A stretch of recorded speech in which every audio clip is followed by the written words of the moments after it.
Congressman Dan Crenshaw, welcome to the Free Press Live. Thanks for joining us. Good to be with y'all. All right, a lot to talk about here. Let's start with immigration, right? I mean, we're hearing constant conversations. We can get to the Colorado issue that I was reading about this morning. That if roundups happen, we're gonna have a moment like Tiananmen Square. Did you hear this? The governor of Colorado, not the governor of Colorado. It was the mayor of Denver. Excuse me. But Congressman Crenshaw. The first reaction to people is that we have X number of million, we don't even know the number for sure, which gives you a sense of the scale of the problem. And deportations on this level are just physically impossible. What do you make of that argument? How do you respond to that when people say, yeah, sure, but we actually physically can't do it? Yeah, it's true. I don't know. What, of course not. I mean, and I usually say that because I'm usually contending with the fear-mongering argument of this idea that the Trump administration and ICE are going to go door to door just looking for brown people and deporting them. It's just nonsense. I mean, and I'd point out that there is a list at Homeland Security of tens of thousands of people with deportation orders, many of which with criminal records or just a deportation order. I mean, once you've gone through the process and you're deemed to be an illegitimate entry, you get a deportation order, whether you showed up for court or not. Now, the problem is, of course, most of them never showed up for court.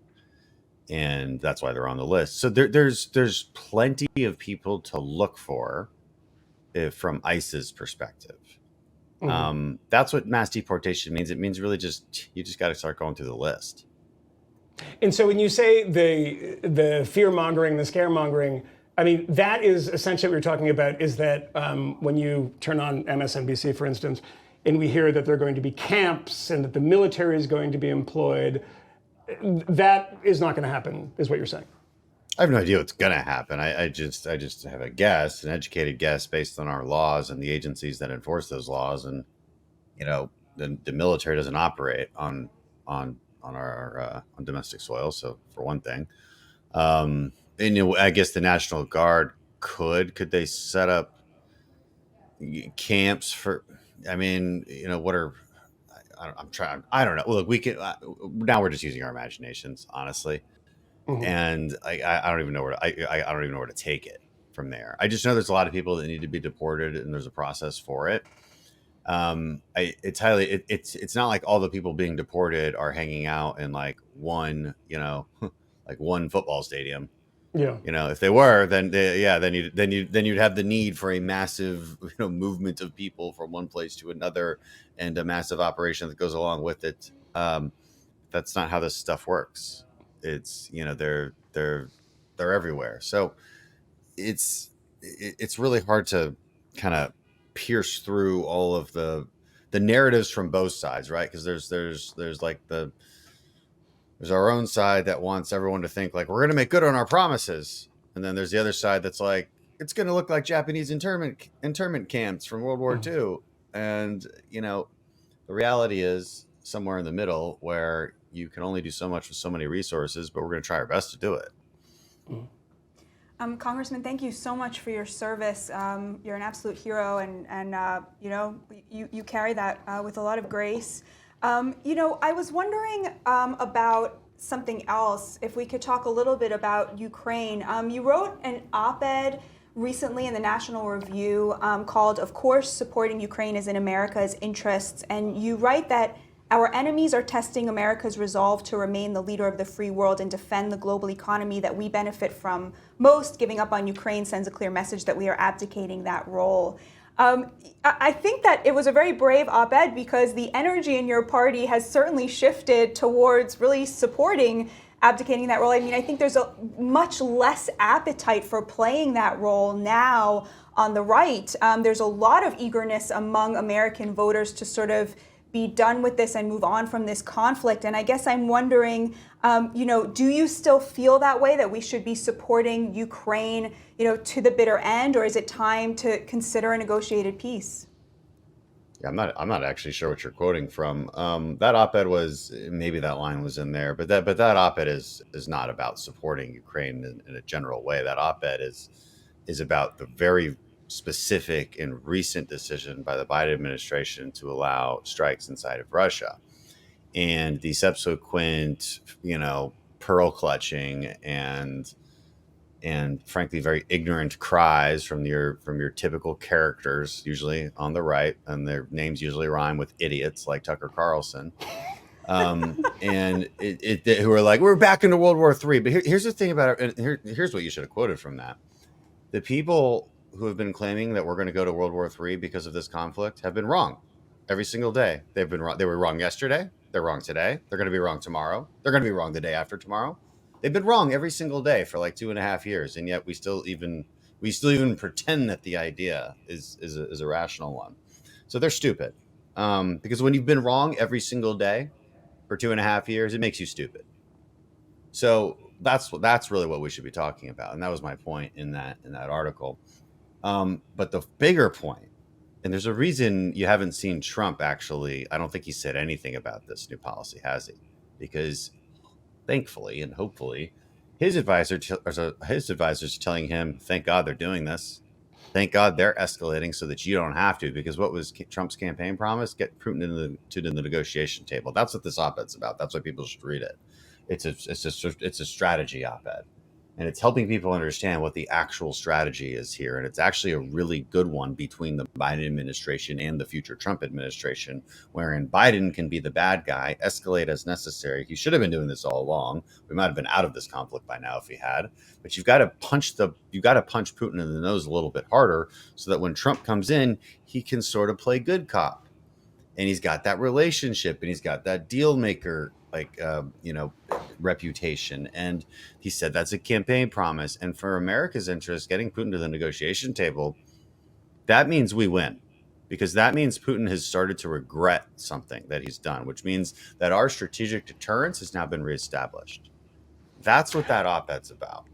It's just saying that Biden's this recent escalation, if Biden wasn't going to do it, Trump was going to have to do it if he wants Putin at the negotiation table, because Putin has no incentive to come to the negotiation table otherwise.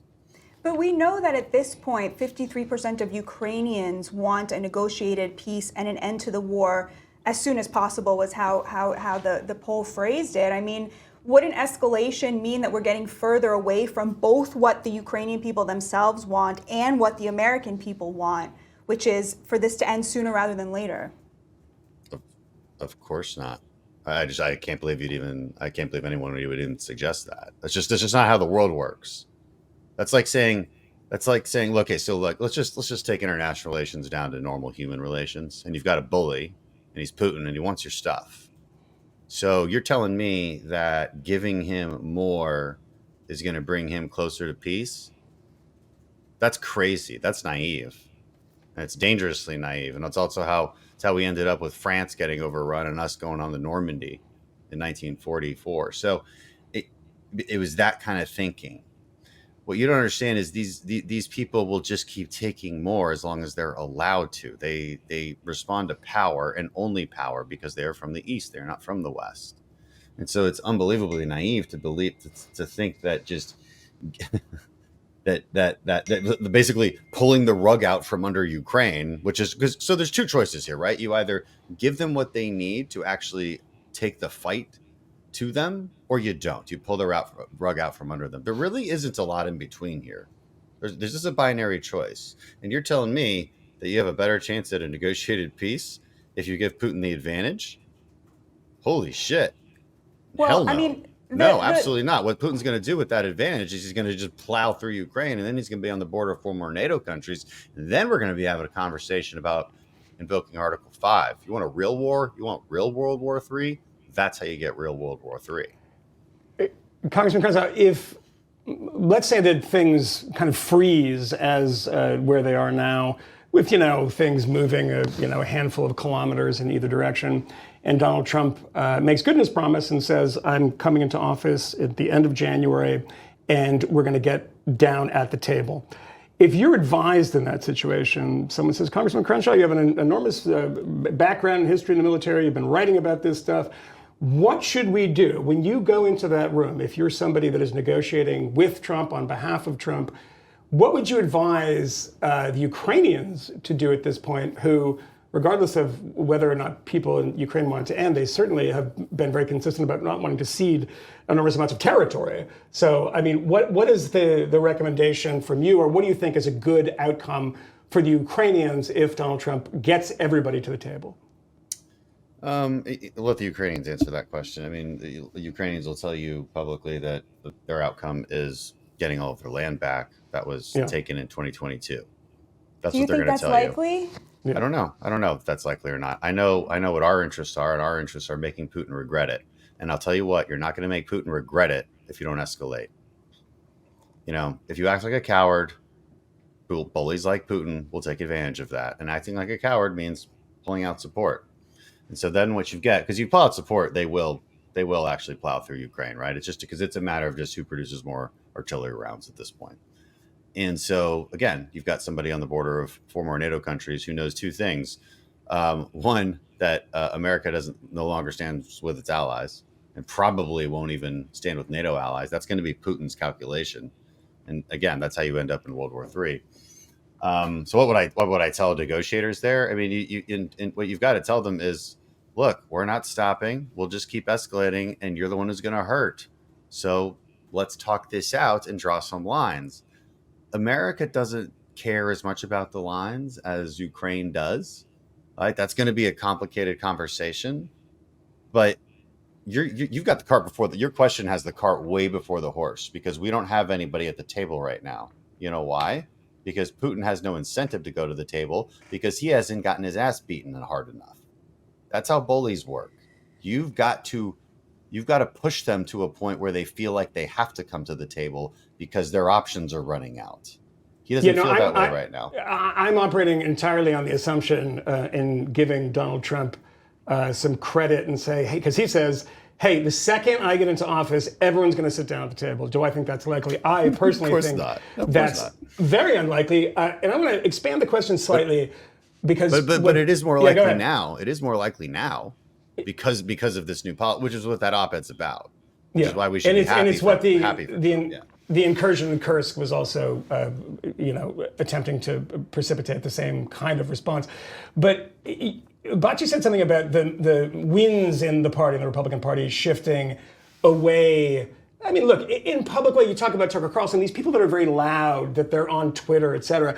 But, I'm not on Capitol Hill. Unfortunately, I'm on Twitter. So I don't know the perception of what within the party people are thinking. Because Donald Trump, as you point out, hasn't said very much. The idea that, the Ron Pauls of the world want to make him out in their own mind to be a vision of them. But I'm not so sure about that. But from your perspective, when you're on the Hill, what actually is the instinct in the Republican Party now? I know what the loud voices say, but are there more people on your side than you expected, or are you exasperated that there are more people that are going towards a non-interventionist position or a kind of Ron Paul-like position?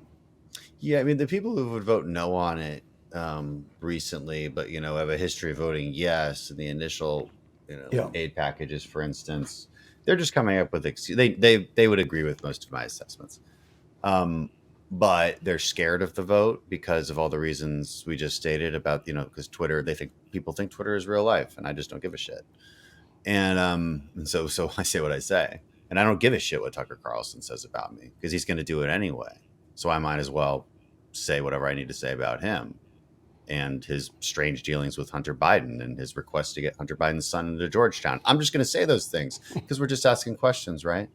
Anyway, the reality, to answer your question, I think a majority of the people who are voting no, if you ask them specifically, they'll have some kind of like weird excuse. Like, well, I'm not getting enough answers from the administration. Like, of course, Russia shouldn't win. That'd be bad strategically for us. But, I want more. I'm not, but I'm not. I want more answers from the administration on this specific tactic and that and this and that. So they generally have some kind of an excuse like that. I would say that about a lot of them. And of course, then you have like the way out ones who are way out there who are literally just like Ukrainians are evil and deserve to be subjugated and enslaved by Russia. Like there's like at least like one person who says that, but that's definitely mostly not what the vibe is. It's just fear out of the electorate mostly. But Congressman, there is polling that suggests that Republican voters have soured on this issue. I mean, what role does the American electorate play in making the decision about how our taxpayer dollars are spent? Well, what role? I mean, why don't you show me the polls of the entire country? And then you're going to see well above 50%. So there's your answer. But you're a Now, Republican. it is. Oh, so I only answer to Republicans, or do I represent? No, so I mean that's a good answer. You're saying you No, I represent. feel more responsive to Democratic voters. Let's give you a civics lesson real quick. I'm not a delegate. I'm a trustee. So I run on a platform. You know who I am. You know what I stand for, and then you trust me to make those judgments on very, very complex matters of things like national security and foreign policy, things I study a lot about and have classified discussions about. So you can be a leader and be a trustee. You know, you're entrusted with the vote of the people, and if they don't like it, they can always vote me out. They didn't. So you can lead people, you can be a follower. Yeah, and you know what our real problem is? There's too many representatives who are cowards and followers because they think Twitter is real life. So yeah, it goes back to, oh God, what do the polls say? You know, imagine that if every representative was thinking, well, what do the polls say? What would our founders think of that? You ever read Federalist Papers and how extremely terrified our founders were of mob democracy? People who think about an issue for about, I don't know, grand total of 5 minutes, and then have a very strong opinion about it and want to change the world. That's mob democracy. Our founders were very scared of that. So be a leader instead of a coward and a follower is what I would tell people, or tell my own colleagues at least. And my job is to explain to people who disagree with a certain situation why I should persuade them. I mean, that my job is to persuade people. It's not to just brainlessly follow a poll. It's to be a leader because you know what's right, and to actually try and persuade people. It's why I write an op-ed like that. It's why I have interviews like this. It's why I'm one of the only people that you can talk to who you'll actually have a real conversation with, as opposed to the bullshit talking points that you're so accustomed to. Well, we're very grateful to you for coming on. If I could just ask one last quick question. Again, this is a polling question, but polling shows that there is majority support. 86% of Americans support a ban on members of Congress trading stocks. You've been sort of ambivalent about something like that. I did see that a bill did make its way out of committee. Would you vote for a ban on Congress members trading stocks? Yeah, I mean, this is like number 1,000 on my priority list of things to care about. This is one of those stupid things that I've been dragged through the mud on. You know how much fucking money I've ever had in the stock market? About $20,000. And yet I've been dragged through the mud on this as if like there's some insider trading. I just sent a letter to Fox News, a threatening letter from my lawyers, threatening them with defamation because Jesse Waters had basically insinuated that I was insider trading. Of course, it's not true. You'd be more surprised how much little information we have. This is one of those bills that of course, yeah, people support it. Yeah, sure. Okay. Who cares? Because I barely have anything in the market anyway. Are there a couple cases wherein Nancy Pelosi has some very suspicious timing of her trades? Yeah, that has happened. But nobody else can point any other examples out. So sure, yeah, why not? Don't let us trade stocks. How about we'll just keep whipping ourselves. How about we don't make any money either? How about just cut our paychecks? We haven't gotten a pay raise since 2008, even a COLA increase. So yeah, this is a great idea. Let's make Congress a place where only the millionaires can actually afford to do the job. This is a wonderful idea.